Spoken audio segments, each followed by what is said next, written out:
Hey guys, good afternoon. This is Fish here with Coastal Shenanigans Sailing, and we haven't done a lot of work on the boat this week. Imagine that. But anyway, we have had nothing but rain, and I've had to working 2 jobs. But we've been ordering a lot of stuff from eBay and trying to get we ordered some stuff for our new solar setup, some Victron charge controllers and some breakers. But in this box, and I feel bad, I was like, last week I went to Ship Chandlery and I should have done y'all a recording there and showed y'all what all they had in there, and we probably do that pretty soon. Ship Chandlery over in Mobile. They've got a little bit of everything. Stuff you're not going to find at West Marine or anywhere like that. But so we were looking for a Rule-Mate bilge pump, and the reason we wanted a used one, but the reason why is we wanted the old style that had an integrated bilge float switch made into it.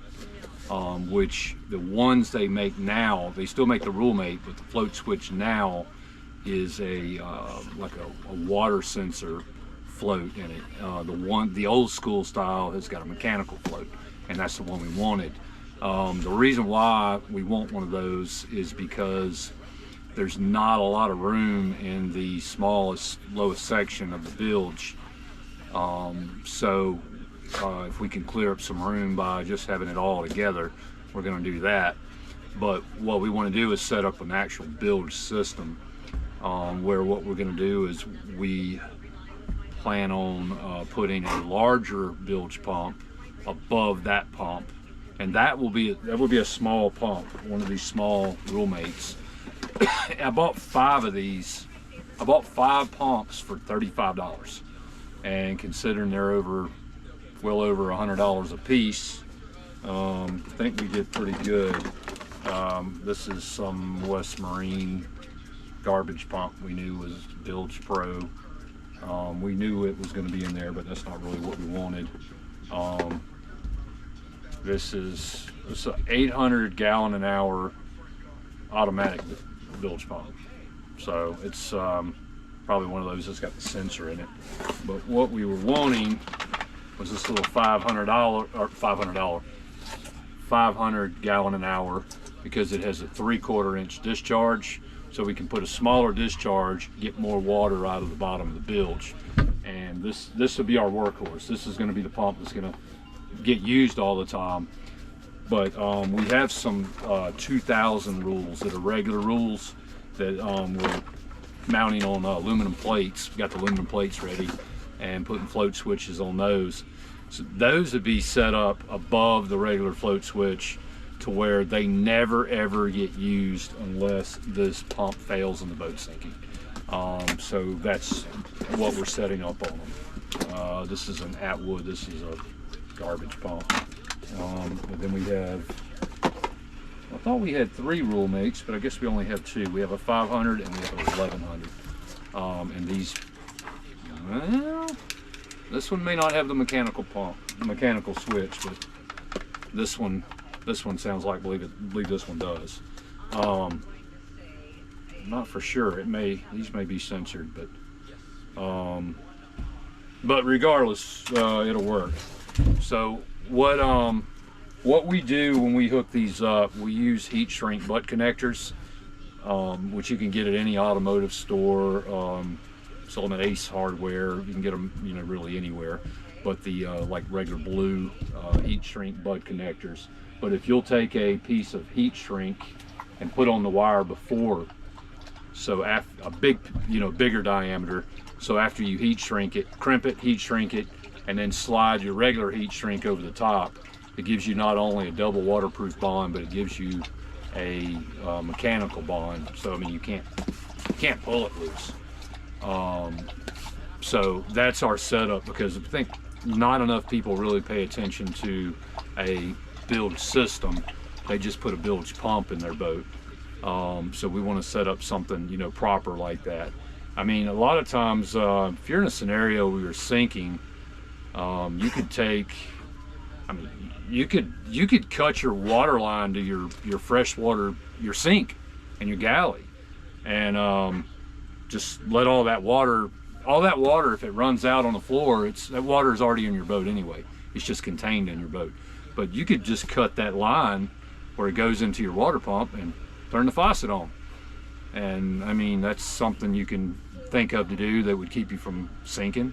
Another thing, you could always, I have heard people taking and hooking a Y valve up to their engine intake, so as long as their engine's running, their engine will actually pump bilge water through the engine and pump it out. So I mean, if you got 300 gallons of seawater in your boat, it's really doing the same thing as what it's doing already. But of course, you know, you would probably want to put a good strainer on it. But kind of at that point, you know, if you're going down, you're going to do whatever. You'd run mud through your engine if you had to. I mean, whatever you got to do to get that water out of your boat. And I've actually had a situation where we were crossing the Gulf Stream in a 41 out island, and this is before I owned the boat. I had a friend of mine owned it, and we were sinking. And I told him, I was like, I said, you know, just chill out for a minute and let me ask you a couple questions. And I kind of nailed it. I didn't know it till later, but I asked him, one, where did the bilge pump exit? And that was out the stern. And we were in a following sea. We were headed to the Bahamas from Florida. It was like 2 o'clock in the morning, 14-foot seas. But the second question I asked him was, did he have a check valve on the bilge pump? And he started to tell me about all these little loops, and you know, I knew he kind of had everything rigged from Home Depot, so it's kind of leery about what we had there. But Whale Gusher makes a really nice inline diaphragm style float switch, check valve, that I put on every bilge pump to keep the backflow from coming in. But what our problem was, we had seawater coming in from where the bilge goes out, and it was pushing through the stern and actually filling up the boat from the bilge pump. So you know, that's not a good thing to not have a check valve on there. I had another time where when I had a little compact 27, I was up Dog River. I was on a little marina that was kind of up the creek, and we would get north winds come in, and it would suck all the water out of the marina, and low tide also would pull it out, and the water would, no water in there. So I mean, you had to get out in the spring or you're stuck in the marina. But I was getting ready to go to work one day and climbed off the boat, and I heard the bilge pump come on, and I said, so I stopped, and bilge pump stopped, and then it came back on, and it was cycling. And what had happened was, I didn't have a check valve at that time, and the outlet where the water goes out was underwater. So the boat was stuck in the mud, and the tide was coming in, and theoretically, if the battery had run dead, the boat would have sunk in the mud. So what I had done was actually just, so I knew the tide was coming in, just rocked the boat back and forth a good bit, and broke that suction loose, and since the tide was coming in, the boat just popped up. But, check valves are very, very important to have, very important. But consider wiring up a secondary bilge pump on top of your little bilge pump on the bottom, big Mama Jama bilge pump on the top. That's going to take care of you if that bottom bilge pump fails. Well, anyway, guys, like I say, I just wanted to share a little bit of that information with you, and go from there. But there's nothing faster than a scared sailor on a boat when he's sinking with a 5-gallon bucket in his hand. I had one other time, we almost sunk. Well, I think it was just me and an ex-girlfriend. I had an old wooden sailboat, and I put a dehumidifier in it and dried it out, and didn't realize it. and we took it out, and there's probably a couple hundred gallons of water in that bilge. Just kept coming in, and theoretically I should have just kept sailing, you know, because once it got wet, you know, it sealed back up. But you know, really didn't know what was going on with it. So where the leak was, and it was the seam up in the bow.